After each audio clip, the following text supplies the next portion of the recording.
Ibang layunin ang mga makakaliwang mamabata sa pag-i-endorso nila ng impeachment complaint laban kay VP Sara Duterte, kundi nakawin ang demokrasya ng Pilipinas at gawing alipin ng mga Pilipino. Yan po ang sinabi ng dating chairman ng Anti-Corruption Commission sa nagdaang administrasyon, si Sara Santos sa detalye. Let's put this in mind, na yan pong impeachment na yan is nothing but a political circus.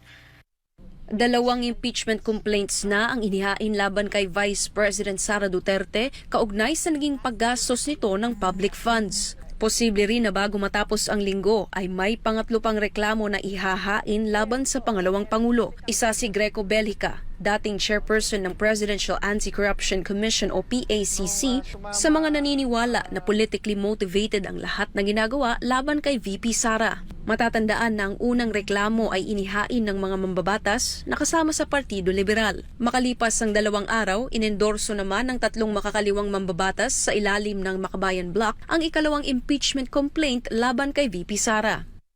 Ito po ay galaw ng mga komunista para isulong ang kanilang agenda na pagharian, nakawin ng ating demokrasya at pagharian ng ating bansa. Pinag-aaway nila at sulsul sila ng sulsul na sa pag-aaway ng dalawa nating leader, yung presidente at yung vice-presidente. At this point, dinudurog nila si VP Sara dahil si VP Sara ang malakas. Ang Makabayan Bloc ay bahagi ng Quad Committee ng Kamara na nag-iimbestiga sa umano'y extrajudicial killings sa naging war on drugs campaign ng nakaraang Duterte administration. Pero pinalaga ni Bellica ang mapagkunwaring katayuan ng mga makakaliwang mambabatas na ito.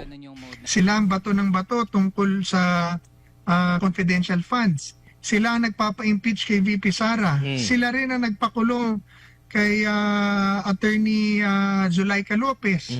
Tapos sila rin ang nangunguna dyan sila rin ang nangunguna dyan sa mga rally.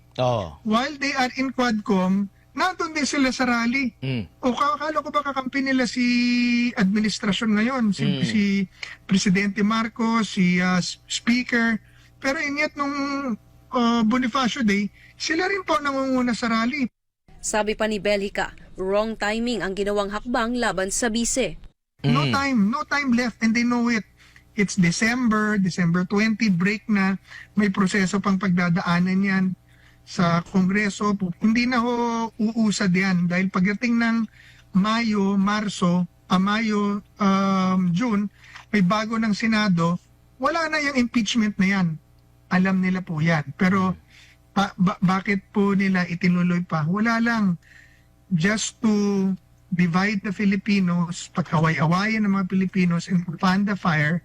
Ibinahagi rin ng dating PACC chair na ginagawa lamang ito ng Makabayan Bloc para nakawin ang demokrasya ng Pilipinas at gawing alipin ang mga Pilipino. You know, they will rob the government, they will establish their own government. Ididisarmahan tayo niyan, papatayin ang lahat ng mga sundalo at sila ay magtatatag na sarili nilang gobyerno. Aalipinin tayo. Yan. Sa huli, nanawagan si Bellica sa mga mamamayang Pilipino na gawin lamang kung ano ang tama at kung iimbestigahan ng confidential funds ng Office of the Vice President ay dapat imbestigahan ang lahat.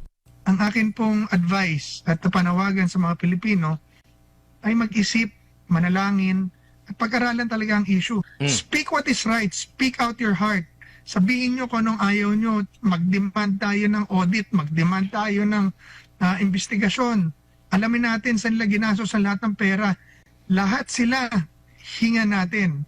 Bago pa ang paghahain ng impeachment complaints laban kay VP Sara, ay sinabihan ni Pangulong Ferdinand Marcos Jr. ang mga mambabatas na huwag isulong ang impeachment complaint laban kay VP Sara, pero itinuloy pa rin ng Makabayan Bloc ang nasabing reklamo. Para sa Diyos at sa Pilipinas kong mahal, Sara Santos, SMNI News.